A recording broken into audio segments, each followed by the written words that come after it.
اپنا گھر اپنی چھت اسکیم کا جو منصوبہ ہے اس میں 2 کیٹیگریز کا اضافہ کرتی ہے. لوگوں کو اپنا گھر بنانے کے لیے قرضہ فراہم کیا جا رہا ہے جو کہ ایک بہت اچھا منصوبہ ہے. لیکن ہم نے دیکھا کہ گزشتہ ہفتوں میں 2-3 بڑے افسوسناک واقعے ہم سامنے آئے جس میں ہم نے دیکھا کہ ایک ٹیوشن سینٹر کی چھت گر گئی اور ایک اور ٹیوشن 2 ٹیوشن سینٹرز کی 2 مختلف دنوں میں چھت گری جس کے نتیجے میں ایک دن 14 بچے اور اگلے دن ایک بچہ جاں بحق ہوا جو کہ بڑا افسوسناک واقعہ ہے. جس کے بعد مریم نواز صاحبہ کا ایک اچھا قدم سامنے آیا ہے. انہوں نے اپنے جو منصوبہ ہے اپنا گھر اپنی چھت اسکیم کا جو منصوبہ ہے اس میں 2 کیٹیگریز کا اضافہ کر دیا. ایک پہلی کیٹیگری جو آلریڈی موجود تھی کہ وہ لوگ جو اپنا گھر بنانا چاہتے ہیں جن کی ملکیت میں کوئی گھر نہیں ہے انہیں 1 کروڑ تک کا قرضہ فراہم کیا جا رہا تھا پنجاب گورنمنٹ کی جانب سے. اب وہ لوگ جن کے گھر کی چھتیں کمزور ہیں اور وہ ان کے پاس پورا سرمایہ نہیں ہے ان کو اس کیٹیگری میں شامل کر کے 5 لاکھ روپے کا قرضہ جو ہے ان لوگوں کو فراہم کیا جائے گا. اور وہ لوگ جن کے پاس گھر ہے اور وہ ایک اور منزل اس کے اوپر تعمیر کرنا چاہتے ہیں ان کو بھی قرضہ فراہم کیا جائے گا جو کہ ایک بڑا اچھا اقدام ہے. خاص طور پر موجودہ صورتحال میں جہاں پہ ہم نے ایسے افسوسناک واقعے دیکھے ہیں وہ ڈیفینیٹلی ایک اچھی بات ہے. آپ کیا کہیں گے اس حوالے سے؟ یہ بہت اچھا قدم ہے. یعنی بنیادی طور پر یہ ہم گزشتہ 50-60 سالوں سے سلوگن سنتے آ رہے ہیں کہ چھت روٹی کپڑا اور مکان. تو یہ ایکچولی یہ اب اس طرف موو کر رہے ہیں کہ روٹی مہیا ہونا چاہیے, کوئی بندہ بھوکا نہیں ہونا چاہیے, روزگار ہونا چاہیے. جس طرح سے کل ہم ایک سٹوری پہ کام کر رہے تھے کہ اپنا روزگار اپنی زمین اپنا روزگار اپنا کھیت اپنا روزگار. اسی طرح سے یہ بھی ایک اچھا قدم ہے کہ لوگوں کے پاس چھت نہیں ہے تو چھت ہونی چاہیے, ان کا مکان ہونا چاہیے اور اس مکان ہونے کی وجہ سے بہت زیادہ کہہ لیں کہ ایک اعتماد زندگی میں آ جاتا ہے کہ آپ کا اپنا گھر آپ کے پاس ہے. تو یہ اگر آپ کے پاس ہے تو یہ ایک بہت بڑی بات ہے اور خاص طور پر اس معاشرے اچھا قدم ایک اچھا قدم ہے. اور خاص طور پر اگر آپ کے پاس اپنا گھر ہے اور آپ کے گھر میں ایسی چھت ہے جو کمزور ہے یا آپ کے گھر کو مرمت کی ضرورت ہے تو جو ہے وزیر اعلیٰ پنجاب مریم نواز کی جانب سے ایک اچھا قدم سامنے آیا ہے. اور وہ لوگ جو اس بارے میں نہیں جانتے ان کو بتاتے چلے ایک بار پھر سے کہ جو لوگ اپنی چھت کو دوبارہ سے تعمیر کرنا چاہتے ہیں, کمزور چھتیں ہیں, ان کو 5 لاکھ اور جو ایک نئی منزل تعمیر کرنا چاہتے ہیں ان کے لیے 10 لاکھ روپے قرضہ جو ہے فراہم کیا جائے گا. اور اس حوالے سے مطلب ہم بات کرتے ہیں کہ روٹی اور کپڑا اور مکان ان تینوں میں سے مریم نواز کی جانب سے ایک اچھا قدم اٹھایا گیا ہے. اس طرح کے اور کون سے منصوبے ہو سکتے ہیں جس سے ہم اس چیز کو مزید بہتر کر سکتے ہیں تاکہ عوام کے اندر جو ٹرسٹ ہے وہ دوبارہ سے بلڈ ہونا شروع ہو جائے؟ جی دیکھیے, ٹرسٹ کی بات نہیں, عوام کے حقوق کی بات ہے کہ عوام کا حق ہے کہ انہیں روزگار مہیا ہو, روزگار کے مواقع ہوں, اور عوام کا یہ حق ہے کہ انہیں گھر مہیا ہو, عوام کا یہ حق ہے کہ انہیں صاف اور شفاف پانی مل رہا ہو, عوام کا یہ حق ہے کہ انہیں بہترین ماحول مل رہا ہو. تو میرے نزدیک کئی اور ایسے سٹیپس لینے کی ضرورت ہے, جیسے میں ماحولیاتی آلودگی کے حوالے سے سٹیپ لینے کی ضرورت ہے اور بڑے شہروں میں اس طرح کی کام زیادہ کرنے کی ضرورت ہے. کئی لوگ مجبوراً بہت سارے ایسے کام کرنے پر مجبور ہیں جہاں پہ ہیزرڈس ہیں, ہیلتھ کے ہیزرڈس ہیں, وہاں پہ ان کی سروائیول کے مسئلے ہیں. ان لوگوں کے لیے روزگار, ان لوگوں کے لیے بیک اپس وغیرہ ہونا اور صرف روزگار کے علاوہ وہ لوگ جو ایسی سچویشن میں کام کریں ان کے لیے ہیلتھ انشورنس اور محفوظ اقدامات کرنا وہ بہت ضروری ہے. بہت ضروری ہے.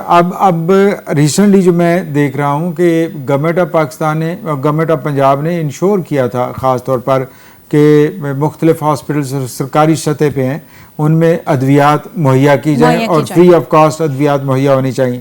لیکن ساتھ یہ شکایتیں بھی آ رہی ہیں بہت سارے علاقوں میں یہ ادویات پہنچ نہیں پاتی ہیں اور یقیناً اور اس کے وجہ سے یا نتیجتاً لوگوں کو, مریضوں کو ادویات مہنگے داموں اسٹور سے خریدنی پڑتی ہیں. تو یہ چیزیں ایڈریس ہونی چاہیے. اگر بندے کو صحت کی سہولت مفت مل جائے تو آدھے غم ختم ہو جاتے ہیں, تکلیفیں ختم ہو جاتی ہیں. اس وقت سب سے بڑا مسئلہ یہ کہ صحت پہ اور تعلیم پہ بہت بے تحاشا خرچ کرنا پڑ رہا ہے پیرنٹس کو, اور یہ اگر کم ہو جائے اور لوگوں کی توجہ ڈیفینیٹلی پھر روزگار اور ہنر کو بہتر بنانے کی طرف ہوگی. پھر اس کے علاوہ یہ ضروری ہے کہ ماڈرن جو سکلز ہیں وہ ہر شہر اور ہر گلی میں مہیا کیے جائیں, ایمرجنسی بیسس پر کیے جائیں. یہ ایمرجنسی ہونی چاہیے لاگو تعلیم کے میدان میں. ہم گزشتہ 50 سالوں سے یہ سنتے آ رہے ہیں کہ تعلیم کی ایمرجنسی لاگو ہوگی, وہ کبھی لاگو نہیں ہوئی. یہ بھی مریم نواز صاحبہ کو کرنا چاہیے کہ ایکچولی اب تعلیم کی ایمرجنسی لاگو ہونی چاہیے. سرکاری اسکولوں کو پرائیویٹائز کر کے نقصان یہ ہوا ہے کہ وہاں پہ نہ وہ سرکاری رہے ہیں نہ پرائیویٹ رہے ہیں, کیونکہ پرائیویٹ بھی سسٹینیبل نہیں ہے پروجیکٹ. تو اس کو پریکٹیکل کرنے کے لیے ضروری ہے کہ سسٹم کو بہتر کرنا ہے. استاد کی رسپیکٹ زیادہ ہونی چاہیے. ہم پچھلے 5-6 سالوں میں یہ دیکھتے چلے آ رہے ہیں کہ استاد کی رسپیکٹ اس طرح سے نہیں اور بلکہ ڈی گریڈ ہوتا چلا جا رہا ہے. سوال چاہے مختلف ہو, مختلف وزراء نے اب بھی اور ماضی کے وزراء نے, مجھے یاد ہے مراد راج صاحب اور ان لوگوں نے وہ بھی یہی جواز دیتے تھے کہ استاد اپنے بچوں کو سرکاری اسکولوں میں تعلیم نہیں دلواتے بلکہ پرائیویٹ اسکولوں میں تعلیم دلواتے ہیں. تو جناب اس کا جواز یہ ہے کہ آپ سرکاری اسکولوں میں سہولیات ہی کہاں دے رہے تھے؟ جب آپ کچھ دے ہی نہیں رہے تھے تو اساتذہ کو لامحالہ اپنے بچوں کو بھی دیگر جگہوں میں بھیجنا پڑا. تو اب اگر آپ چاہتے ہیں کہ اسکول بہتر پرفارم کریں اور تعلیم مفت ہو تو بہتر ہے کہ آپ نے سرکاری اسکولوں کے اندر بھی وہ سہولیات مہیا کریں جو پرائیویٹ اسکولوں میں چھوٹے سی بلڈنگز میں مل جاتی ہیں.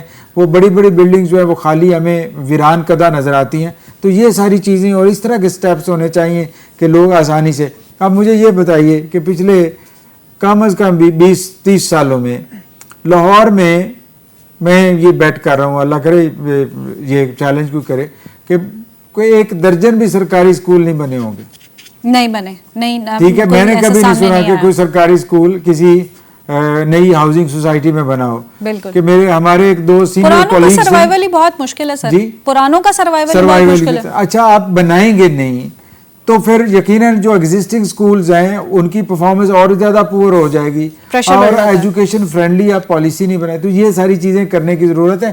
ایک کمپوننٹ نہیں صحیح ہو سکتا جب تک کہ دوسرا کمپوننٹ جو ہے اس کو آپ صحیح نہیں کرتے, اور کئی کمپوننٹ مل کر ہمیں ترقی کی راہ پر گامزن کر سکتے ہیں.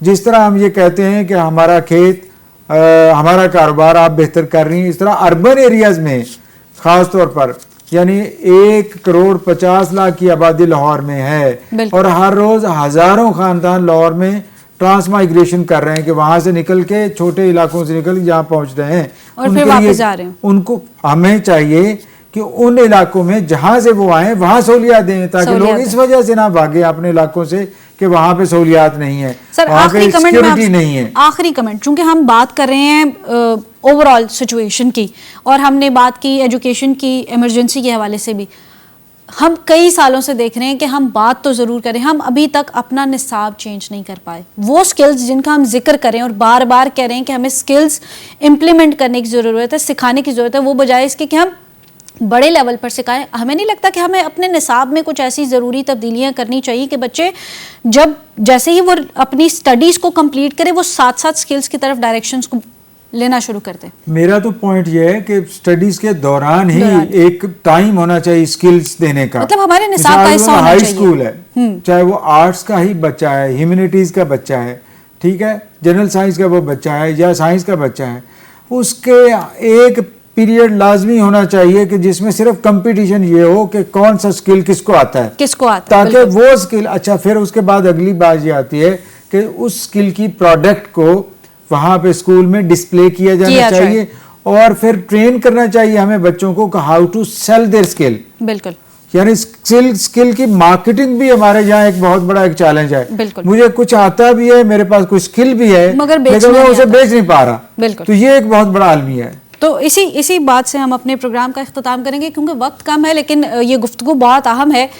وہ نصاب جس کی ہم بات کر رہے ہیں, اس نصاب میں خاص تبدیلی اور اس میں ان سکلز کو امپلیمنٹ کرنے کے لیے ہمیں بہت انیشل سطح پر بچوں کو اس کے اندر ان چیزوں میں انوالو کرنے کی ضرورت ہے تاکہ ان کا ایپٹیٹیوڈ بلڈ ہو سکے اس طرح سے, اور جو چیزیں ہیں وہ اوور آل پھر بہتری کی جانب جا سکتی ہیں. اسی کے ساتھ ہمیں دیجیے اجازت, کل پھر ہوگی ملاقات. اللہ حافظ.